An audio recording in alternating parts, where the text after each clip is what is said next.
이제 우리 다 같이 기도하심으로 1월 마지막 주 31일 주일 낮 예배를 시작합니다. 하나님 아버지, 2021년을 활기차게, 희망차게, 소망을 품고 시작한 지가 벌써 한 달이 끝났습니다. 12달 중에 한 달을 살아낸 우리, 그저 하나님의 은혜에 감사하며 오늘도 마음을 모아서 하나님을 예배하기를 원합니다.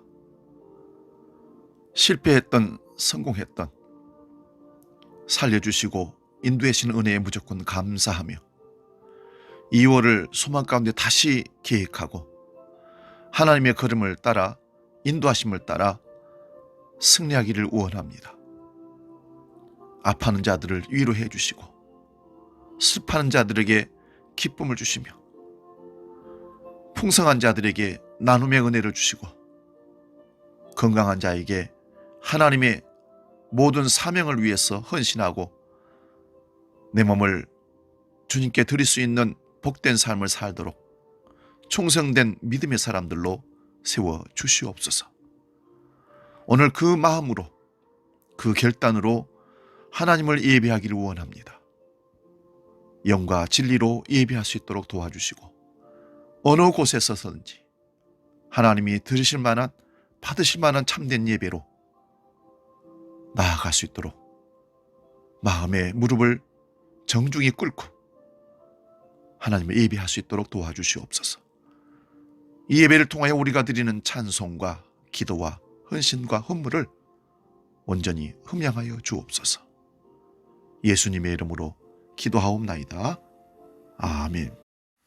이어서 우리 경배 찬양하며 하나님께 예배로 나아갑니다. 나의 등 뒤에서, 또 하나는 나의 주 나의 하나님이여, 두 찬양 함께 찬양합니다.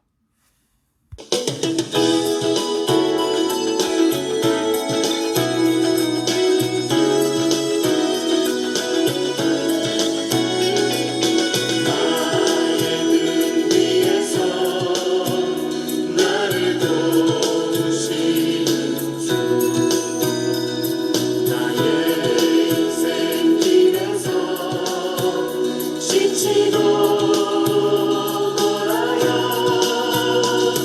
내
이제 다 같이 묵상 기도함으로 더 깊은 영의 예배로 나아가기를 원합니다.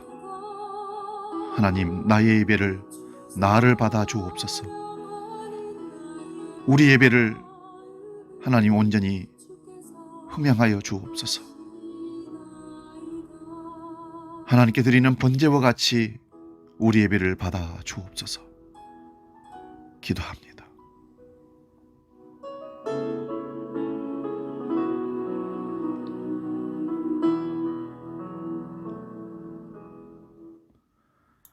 너희는 유혹의 욕심을 따라 썩어져가는 구습을 따르는 옛사람을 벗어버리고 오직 너희의 심령이 새롭게 되어 하나님을 따라 의와 진리의 거룩함으로 지으심을 받은 새 사람을 입으라.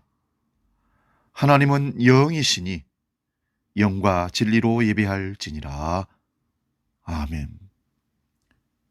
거룩하신 성삼위일체 하나님, 세세 무궁하도록 우리의 감사와 찬송과 영광을 홀로 받아 주시옵소서.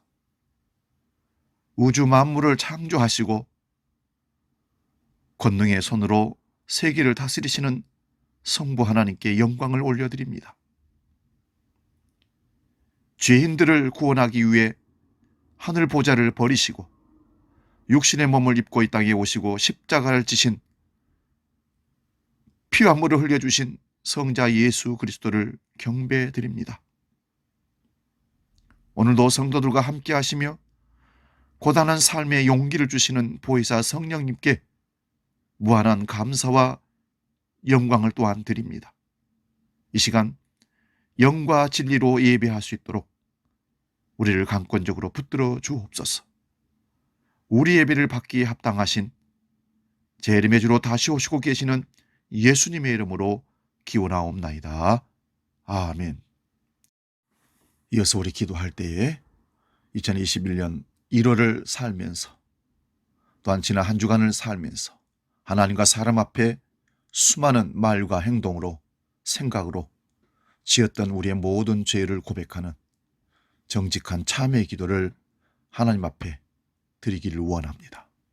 하나님은 우리가 무거운 죄의 짐을 지고 하나님 앞에 나와서 고백하며 사죄의 은총을 받기를 원하시고 기다리고 계셨습니다.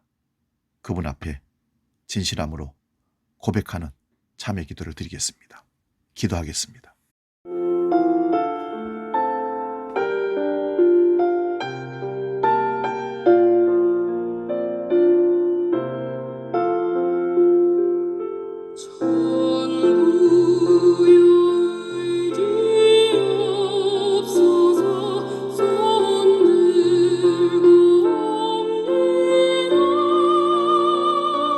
주 나를 외면하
이제 들으시기 바랍니다.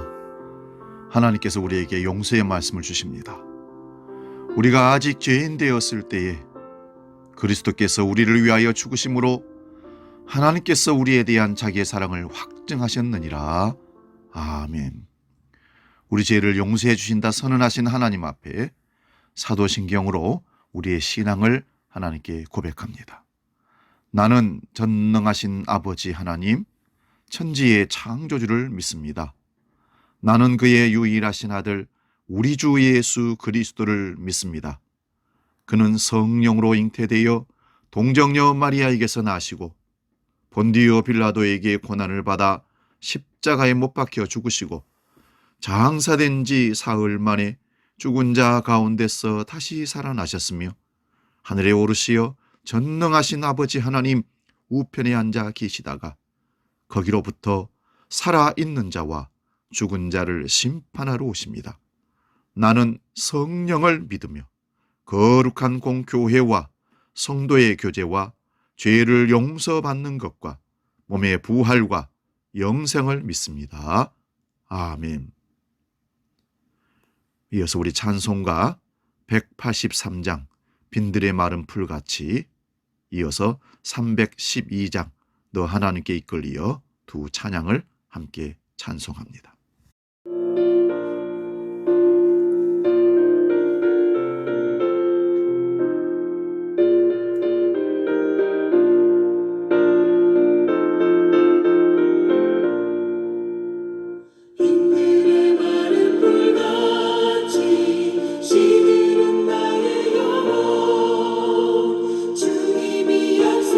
성령 한 잔이 기다리네.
이제 오늘 우리에게 주신 하나님 말씀을 봉독하고 함께 설교 말씀 나누겠습니다.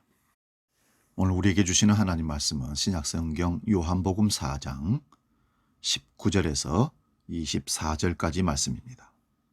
신약성경 148면에 있습니다. 요한복음 4장 19절에서 24절까지 말씀, 제가 봉독할 때에 살아계신 주님의 음성을 들을 수 있기를 바랍니다. 봉독합니다. 여자가 이르되 주여 내가 보니 선지자로소이다. 우리 조상들은 이 산에서 예비하였는데 당신들의 말은 예비할 곳이 예루살렘에 있다 하더이다. 예수께서 이르시되 여자여 내 말을 믿으라. 이 산에서도 말고 예루살렘에서도 말고 너희가 아버지께 예비할 때가 이르리라. 너희는 알지 못하는 것을 예비하고 우리는 아는 것을 예비하노니 이는 구원이 유대인에게서 남이니라. 아버지께 참되게 예비하는 자들은 영과 진리로 예비할 때가 오나니 곧 이때라. 아버지께서는 자기에게 이렇게 예비하는 자들을 찾으시느니라. 하나님은 영이시니 예비하는 자가 영과 진리로 예비할지니라. 아멘. 오늘 봉독한 말씀으로 영과 진리로 예비할 때, 이런 제목으로 말씀을 상고합니다. 영과 진리로 예배할 때. 코로나 사태로 인하여 기독교 2000년 역사상 특정 공간을 벗어난 예배는 아마 처음인 것 같습니다. 전 세계 교회가 현장 예배를 드리지 못하는 초유의 사태가 벌어진 지 벌써 1년이 되었습니다.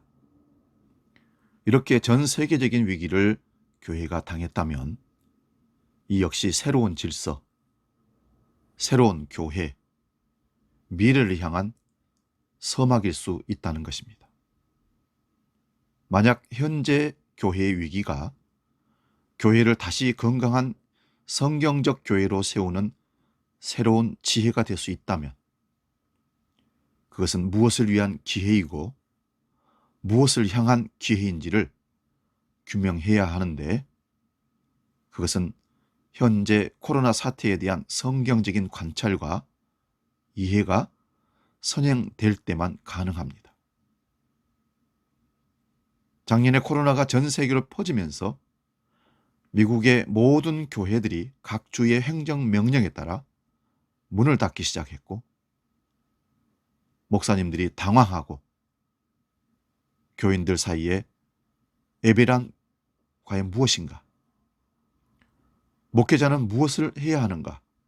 하는 고민이 있었을 때 미국 팜스 스프링에서 목회하는 이민 목회자가 이런 글을 썼습니다. 저는 카나다와 미국에서 총 17년간 목회를 했습니다. 미국에서의 이민 목회는 외부에서 바라보는 풍요롭고 아름다워 보이는 모습과 달리 상당히 거칠고 쉽지 않습니다.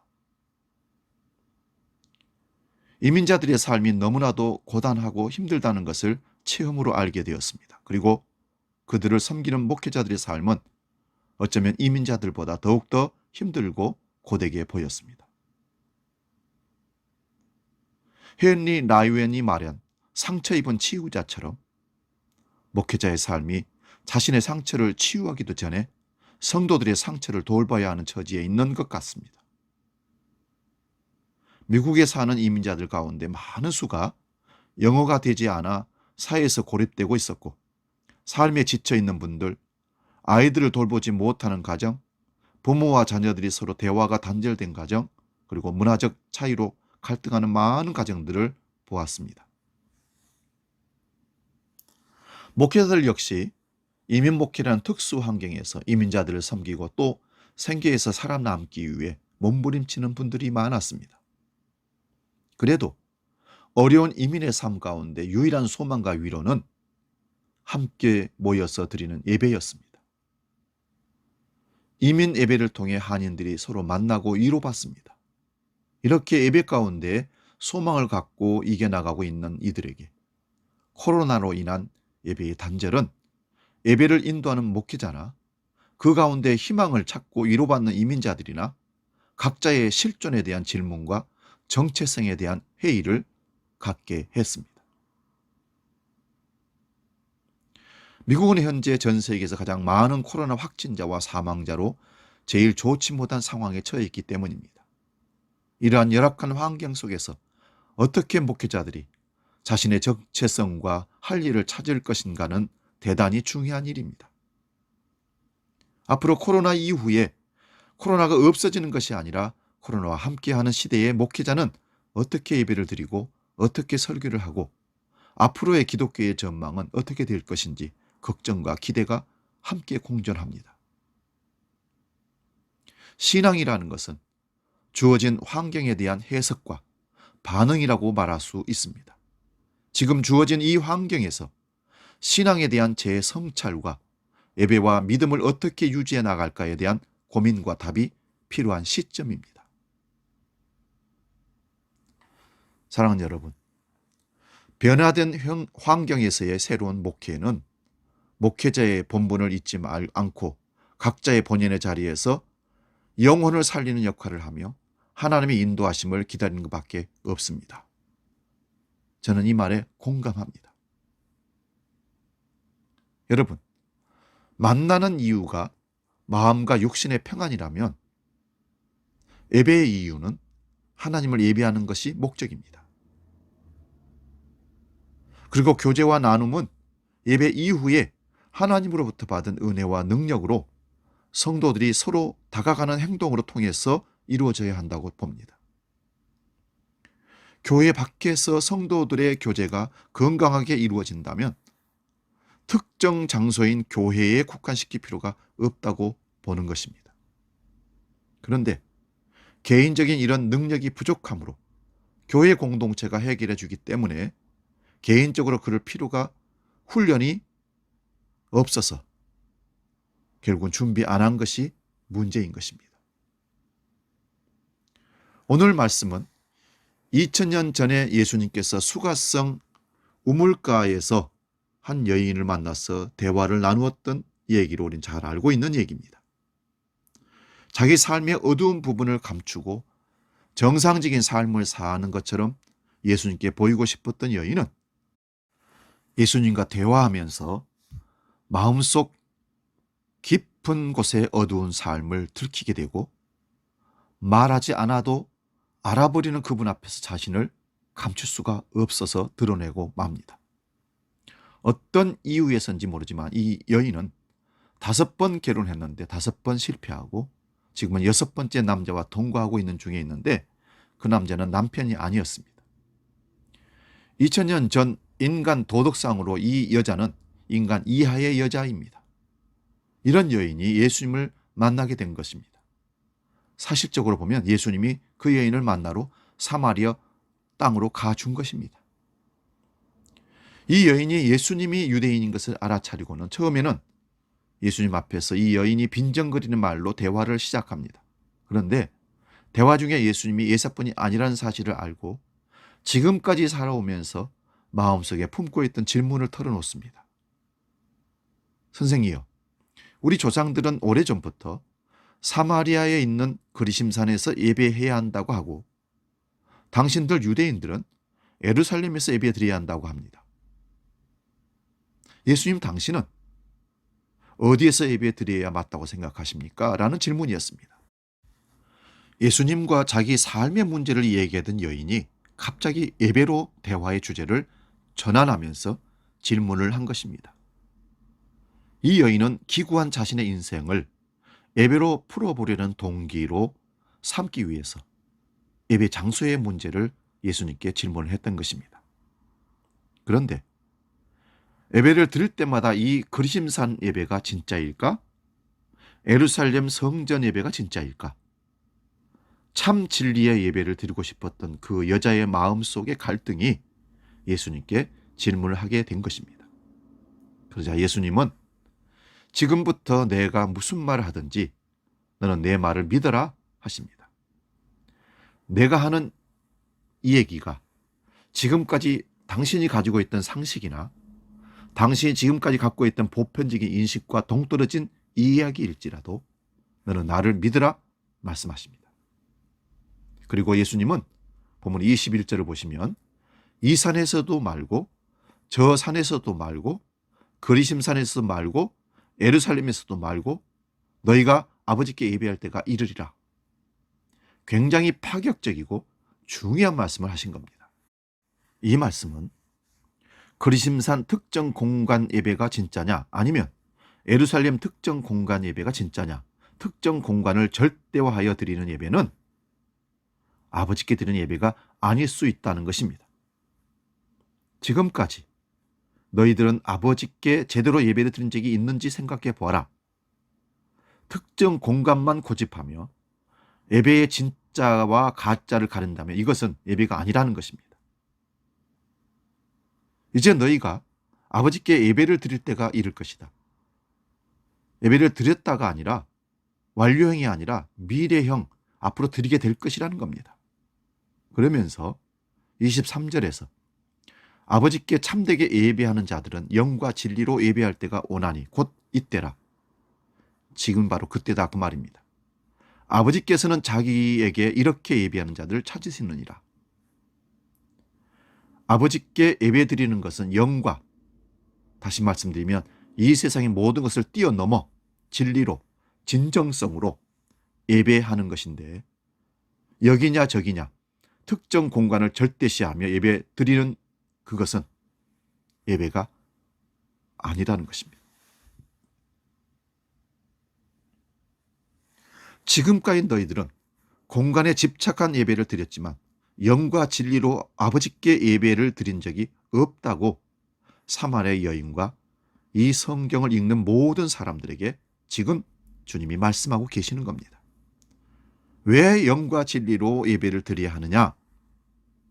그 이유는 하나님이 영이시기 때문이며, 하나님은 특정 공간에 갇혀 계시지 않고 오히려 시간과 공간을 초월하시는 분이시기 때문입니다. 영이신 하나님께 예배드리기 위해서는 내가 이 세상에 보이는 모든 것을 뛰어넘어서 보이지 않는 영혼을 다해, 그리고 진리로, 헬라말로 진리라는 말은 진정성이라는 말로 해석될 수 있습니다. 너의 영과 온 진정성, 중심을 다해야, 그렇게 예배가 될 때에야 아버지께 드리는 예배인 것이다. 이 말씀을 제자들 가운데 한 명인 스데반이 알아들었습니다. 사도행전 7장은 스데반 집사의 설교입니다. 그 설교 전체 내용을 압축하면, 여러분, 하나님은 예루살렘 성전에만 갇혀 계시지 않습니다. 아니, 예루살렘 성전 안에 갇혀 계시지 않습니다. 하나님은 절대로 사람이 손으로 만든 벽돌과 나무로 지어진 집 안에만 갇혀 계시지 않습니다. 스데반 집사는 이 설교를 한 이후에 돌에 맞아 죽었습니다. 왜 죽은 줄 아십니까? 당시 모든 유대인들은 예루살렘 성전이 곧 하나님이라고 믿었기 때문에 신성 모독죄라는 것입니다. 여러분, 본래 예루살렘 성전을 건축한 사람은 솔로몬인데, 솔로몬도 그렇게 심혈을 기울여서 예루살렘 성전을 짓고 나서 성전 안에 하나님이 계시다고 생각하지 않았습니다. 솔로몬이 그 성전을 하나님께 봉헌하는 예배를 드릴 때 열왕기상 8장 27절에서 이렇게 기도드립니다. 하나님이 어떻게 땅에 거하시겠습니까? 하늘의 하늘도 하나님을 온전히 모실 수가 없는데 어떻게 내가 손으로 지은 이곳에 주께서 계시겠습니까? 그러나 내 백성이 이 성전 앞에서 하나님 아버지께 기도할 때 하나님께서는 하나님 계신 곳에서 하늘에서 응답하여 주옵소서. 그렇게 솔로몬이 하나님께 봉헌 기도를 드릴 때, 성전 봉헌 기도를 드릴 때 열왕기상 9장 3절 7절에 하나님께서 이렇게 대답하십니다.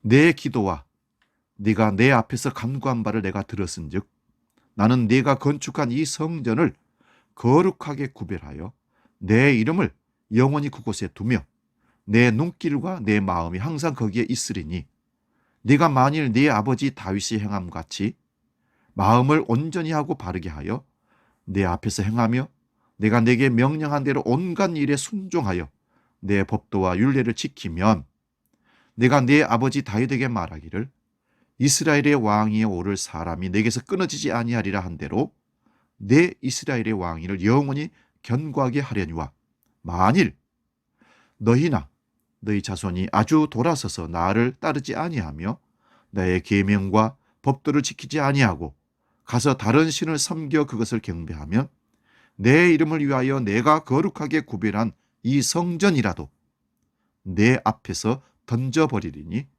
이스라엘은 모든 민족 가운데에 속담거리와 이야기거리가 될 것이니라. 여러분, 솔로몬 성전을 짓고 이렇게 봉헌하고 기도한 다음에 세월이 지나가면서 예루살렘 성전이 곧 하나님이 되어버렸습니다. 우상이 되었다는 것입니다. 그 특정 공간이 우상화되어 버린 것입니다. 시공을 초월하신 하나님과는 아무 상관이 없이 종교 행위를 하고서도 그 종교 행위가 곧 하나님을 위한 영적인 예배인 것처럼 사람들이 착각하게 되고 결과적으로 종교적 상업 행위가 횡행하게 된 것입니다. 그래서 예수님이 이 땅에 오셔서 마태복음 24장 2절에서 성전의 그 화려함과 견고함을 자랑하는 제자들을 향해서 너희가 이 모든 것을 보지 못하느냐? 내가 진실로 너희에게 이르노니 돌 하나도 돌 위에 남지 않고 다 무너뜨려지리라. 이미 주전 7세기의 예레미야 선지자가 그 성전 문 앞에 서서 너는 이것이 하나님의 성전이라 하는 거짓말을 믿지 말라. 이렇게 선포한 것입니다. 그런데도 유대인들이 이렇게 성전을 하나님으로 대체하니 그 성전은 바벨론 침략으로 주전 586년에 파괴되고 말았습니다. 그리고 유대인들은 바벨론으로 포로로 끌려갑니다.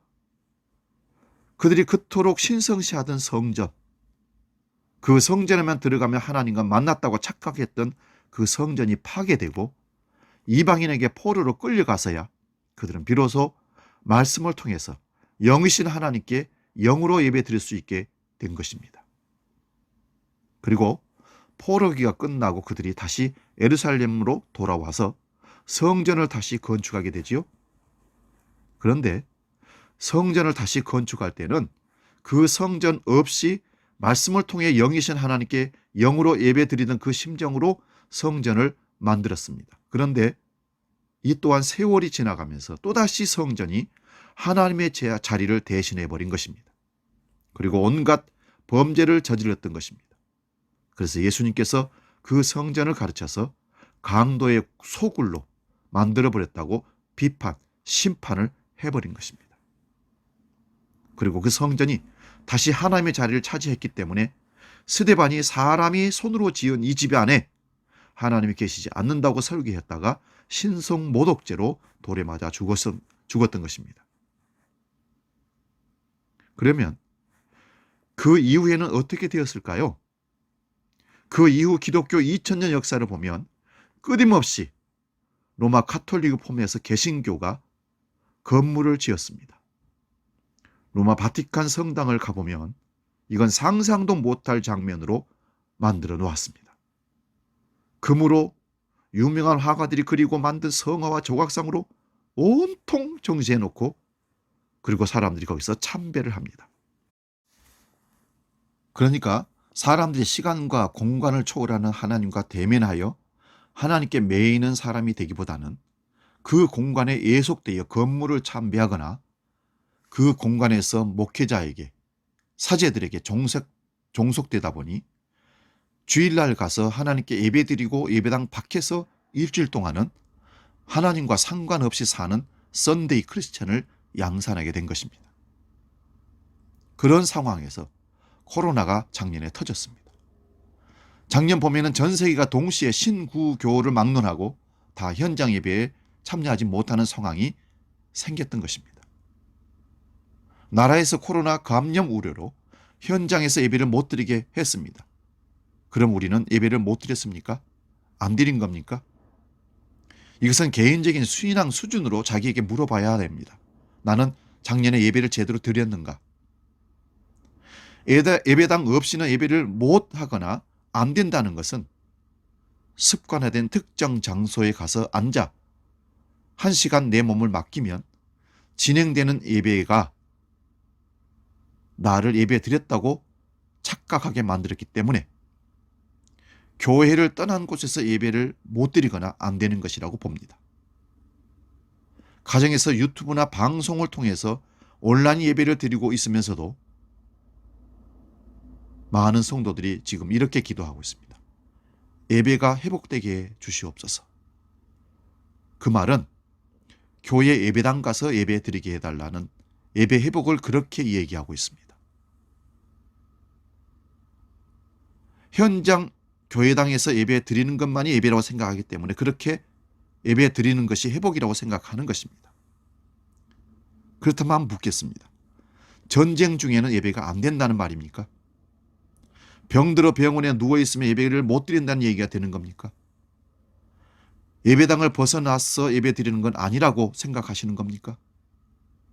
그것은 예수님의 말씀처럼 이 산에서도 아니고 저 산도 아니고 그리스도인들이 특정 공간을 뛰어넘어서 특정 공간에 결코 갇히지 않는 시간과 공간을 초월하신 영이신 하나님께 무엇에서도 구속받거나 예속당하지 않고 영과 진리로 예배하기 시작하는 그 시점의 기회가 지금 도래한 것이라고 믿습니다. 예수님께 사마리아 여인이 그리심산 특정 공간 예배가 진짜냐, 예루살렘 성전 특정 공간 예배가 진짜냐 하는 것은 특정 공간을 절대화하는 예배는 아버지께 예배드리는 예배가 아니라는 것입니다. 지금까지 너희들은 그렇게 했다면 아버지께 예배를 드린 적이 없다고 선언하신 겁니다. 영이신 하나님은 특정 공간에만 갇혀 계시지 않으신 분입니다. 오히려 시간과 공간을 초월하시는 분이십니다. 그러니까 하나님은 영이심으로 특정 공간에 예속되는 한 그 영에게 예배드릴 수가 없습니다. 하나님은 인간에 의해 제한받으신 분이 아니십니다. 이러한 하나님의 속성을 하나님의 초월성이라고 얘기합니다. 그렇다고 건물 안에서 예배하는 것은 틀렸다고 하는 건물 무교회주의를 얘기하는 이것은 잘못된 것입니다. 예배드리는 공간을 우상처럼 여기고 예배당 건물은 필요 없다고 하는 것은 하나님의 초월성과 내재성을 혼돈하여 공격하는 형태가 되기 때문입니다. 하나님은 초월적인 존재임에도 불구하고 인간 가까이 다가오시고 우리 옆에 계시고 심지어 우리 안에 거하시는 분이십니다. 그래서 건물 안에 예배당에서도 하나님은 계신 분이십니다. 시편 139편 7절에서 10절 말씀 봉독합니다. 내가 주의 영을 떠나 어디로 가며 주 앞에서 어디로 피하리이까? 내가 하늘에 올라갈지라도 거기 계시며 수월에 내 자리를 펼지라도 거기 계시나이다. 내가 새벽 날개를 치며 바다 끝에 가서 거주할지라도 거기서도 주의 손이 나를 인도하시며 주의 오른손이 나를 붙드시리이다. 이사야 6장 3절도 봅니다. 거룩하다 거룩하다 거룩하다 만군의 여호와 그의 영광이 온 땅에 충만하도다. 이러한 하나님의 초월성과 내재성의 관점에서 바라볼 때 오늘 요한복음 4장에서 예수님이 말씀하신 예배에 대한 말씀은 하나님은 초월적이면서 동시에 내재적인 분이시기 때문에 특정 공간에 갇혀 계시지 않지만 동시에 특정 공간에도 임재하시는 겁니다. 이것은 인간에게는 불가능하지만 하나님께서는 얼마든지 가능한 신비한 능력입니다. 하나님은 시간과 공간을 초월하실 뿐만 아니라 시간과 공간의 지배를 받는 우리 인간의 역사 속으로 찾아오고 임재해 주십니다. 하나님은 그리심산에서도 예루살렘에서도 예배를 받으실 수 있지만 가장 중요한 것은 영과 진리로 예배를 드려야 한다는 것이 예수님께서 사마리아 우물가 여인에게 말씀하셨던 말씀의 의도라고 믿습니다. 우리는 현장 예배로 모이든 온라인 예배로 모이든 얼마든지 온 마음과 뜻과 정성을 다해 거룩하신 하나님께 참된 예배를 드릴 수 있습니다. 반대로 현장 예배당에서 예배하든 온라인 예배든 영과 진리로 예배하지 않으면 하나님께 참된 예배를 드릴 수가 없습니다. 그동안 한국교회가 예배당 건축에 너무 많은 에너지를 쏟아붓고 형식화된 신앙생활을 해온 것에 대해 안타까운 마음이 듭니다. 한국교회는 이제 예배당, 교인수, 헌금과 같은 외형적인 형식에 치중하지 말고 예배의 본질을 회복하고 영과 진리로 하나님께 참된 예배를 드려야 할 것입니다. 천주교의 교황을 정점으로 주교와 주임 신부로 이어지는 철저한 계급적 시스템을 교회라고 주장하고 이것을 유지하기 위해 성경을 도외시하거나 왜곡했던 그릇된 길에서 마르틴 루터를 중심으로 1517년 출애굽한 것이 첫 번째 종교 개혁이라면 두 번째 종교 개혁은 코로나 사태를 통해 특정 공간을 절대화해 영이신 하나님께 영으로 예배드렸다고 했던 주님 말씀의 걸림돌이 되어버린 잘못된 길에서 출애굽하는 것이라고 많은 학자들이, 많은 목회자들이 말하고 있습니다. 그렇게 절대시하던 예배당에서 예배를 드리지 못했지만 정말 우리가 예배를 못 드렸는가를 생각해 보아야 됩니다. 하나님께서는 특정 공간의 예배를 절대화하던 우리에게 온라인 예배, 비대면 예배라는 상황을 만들어버렸습니다. 2000년 전 터키는 신약 성경의 보고였지만 1453년 오스만 터키에 함락당해 버렸습니다. 이슬람이 점령하여 기독교 문화는 건물들의 뼈다만 남은 폐허가 되어버렸습니다. 이런 역사를 보면서 한 가지 분명한 메시지를 얻을 수 있습니다. 끊임없이 하나님의 집을 세우는 인간들과 끊임없이 그것을 허무시는 하나님이시라면 개신교도 16세기 종교교획으로 태동된 이래 만인 제사장을 주장했지만 예배당이 신성시 됐던 것이 현실입니다. 예배당을 성전이라고 지금도 부르고 거룩한 성전이라고 우리에게 각인시키고 있습니다. 또 신성한 사람들이 있어 신성한 것이 아니라 예배당이라는 장소 자체가 신성해져 버렸습니다. 장소가 예배하기에 좋은 공간은 예배에 집중하고 마음껏 예배하며 자유로움이 있는 것이 사실입니다. 장소가 예배당이 중요하지 않으니 필요 없다는 것이 아니라 그 장소만 거룩한 곳이다, 성전이다, 그것만을 고집하고 주일에 예배당에만 중요하다고 하다가 일주일 생활 속에서 하나님을 잃어버리고 범죄하고 사는 일들이 우리의 신앙 생활이라면 이건 하나님 앞에 범죄하는 잘못된 행동입니다. 신앙은 특정 공간 교회에서만 하고 생활은 세상에서 세상 사람들처럼 사는 것은 온전한 신앙생활이 아닙니다. 이제 우리는 장소를 초월하여 우리와 함께하는 하나님을 예배하는 성도가 되어야 합니다. 오늘 본문 24절 보면 하나님은 영이시니 예배하는 자가 영과 진리로 예배할지니라. 이것은 어느 곳에서든지 영과 진리로 예배해야 한다는 말씀입니다. 고린도전서 3장 16절은 너희는 너희가 하나님의 성전인 것과 하나님의 성령이 너희 안에 거하시는 것을 알지 못하느냐? 내가 있는 곳에 하나님이 함께 하시고 그곳에서 삶으로 예배라는 말씀입니다. 로마서 12장 1절 말씀 봅니다. 그러므로 형제들아 내가 하나님의 모든 자비하심을 너희를 구원하노니 너희 몸을 하나님이 기뻐하시는 거룩한 산 제물로 드리라. 이는 너희가 드릴 영적 예배니라. 이제 우리는 어느 곳에서든지 교회이든 가정에서든 직장이든 일터에서든지 영과 진리로 예배하는 것이 진짜 예배인 것을 알고 이 예배를 회복할 수 있기를 바랍니다. 우리 찬양 나는 예배자입니다. 이 찬양 함께 나누고 기도하겠습니다.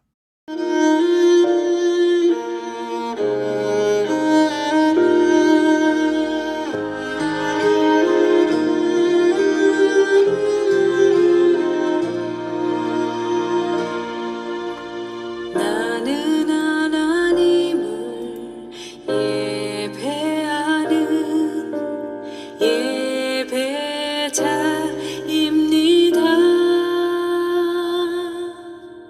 내가 서 있는 곳 어디서나 하나님을 예배합니다.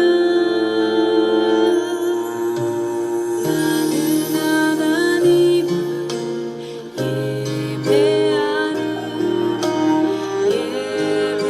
예배자입니다.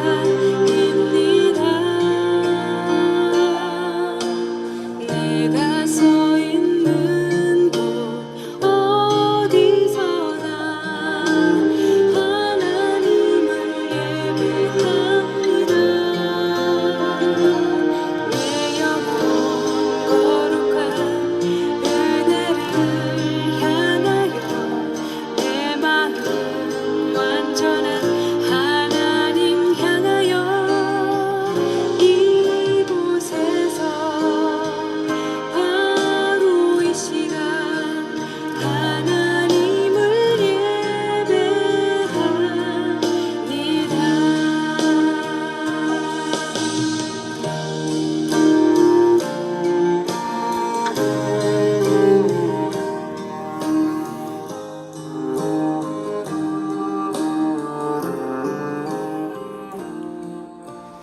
이제 기도하겠습니다. 하나님의 임재를 기다리고 하나님을 만나야 할 장소인 성전이 인간의 탐욕과 욕망으로 가득한 신앙 행위로 강도의 소굴로 변화버려 심판하셨던 우리 주님, 우리가 이 시간 주님을 간절히 기다리며 바라보고 우리 자신의 마음의 성전을 바라봅니다. 무너지고 깨지고 부서져야 할 우리의 마음의 성전이 추한 모습으로 변해져 버렸다면 다시 청소하고 깨끗함으로 주를 맞이하는 성도가 되게 하여 주옵소서. 한국 교회가 버릴 것을 과감하게 버리고 정화되게 해 주옵소서. 건물을 절대 우상화하고 교인의 숫자를 교회의 건강함으로 부흥함으로 자랑했던 우리의 모습들이 부끄러워집니다. 영과 진리로 예배를 다시 회복하게 하시고 특정 장소를 떠나 어디서든지 예배하는 우리 모든 주한 성도들, 한국교회 성도들이 되게 하여 주시옵소서. 코로나 사태로 인하여 제2의 종교개혁이 다시 일어나는 기점이 될 수 있도록 주님 성령으로 역사하여 주옵소서. 이제는 오늘 드려진 헌금을 놓고 봉헌 기도합니다. 하나님, 오늘도 정직한 예배로 영과 진리로 예배한 믿음의 백성들이 물질을 구별하여 하나님께 드렸습니다. 받아 흠량하여 주옵소서. 하나님이 그들을 붙들어 주심으로 하나님이 내게 맡기신 바를 열심을 다하고 최선을 다하여 결과로 하나님께 드린 신앙 고백적인 물질로 늘 여기게 하시고 그들의 삶 가운데 부족하여 하나님을 모른다, 범죄하는 일이 없도록 하나님께 채우시고 인도하여 주옵소서. 11조를 감사의 예물을 주정헌금을 선교헌금을 드립니다. 하나님 흠양하여 주옵소서. 예수님의 이름으로 축복하며 기도하옵나이다. 아멘. 우리 317장 함께 봉헌 찬양하겠습니다.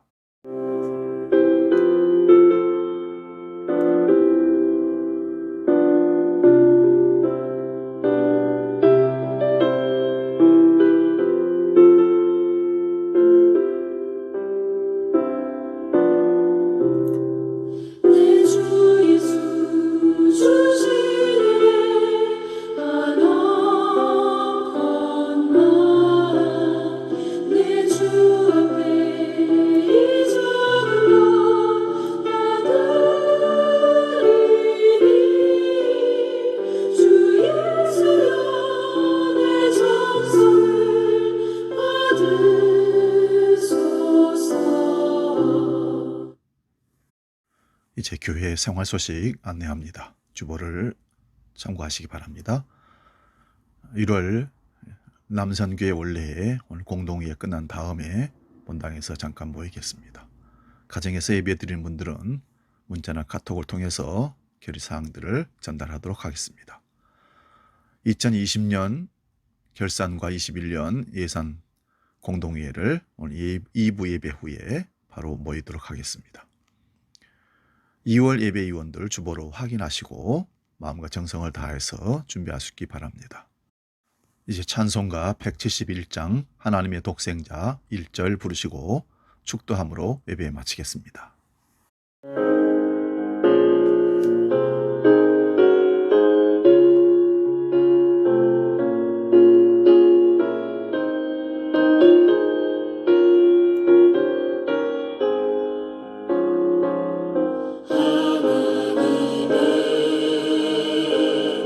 독생자 예수 날 위하여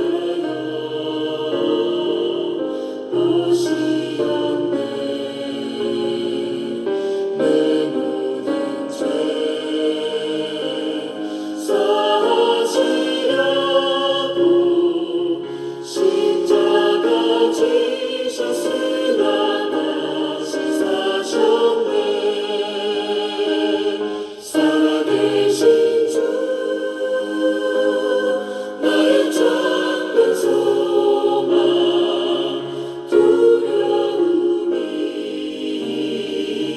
사라지네. 사랑의 주님 갈 길 인도하니 내 모든 삶의 기쁨 늘 충만하네. 기도하겠습니다. 하나님 아버지, 영과 진리로 예배함이 무엇인지를 깨닫고 하나님을 예배하는 예배자로 살기를 결단하는 주의 모든 믿음의 권속들에게 성령으로 늘 함께 해주시고 언제 어디서든 장소와 상황과 상관없이 하나님을 예배할 수 있는 진정한 예배자가 다 되게 하여 주시옵소서. 영과 진리로 예배하는 자가 진정 하나님을 만난 자이고 진정 하나님께 예배하는 자인 것을 깊이 깨달았사오니 영과 진리로 예배하기에 부족함 없도록 우리를 다스려 주옵소서.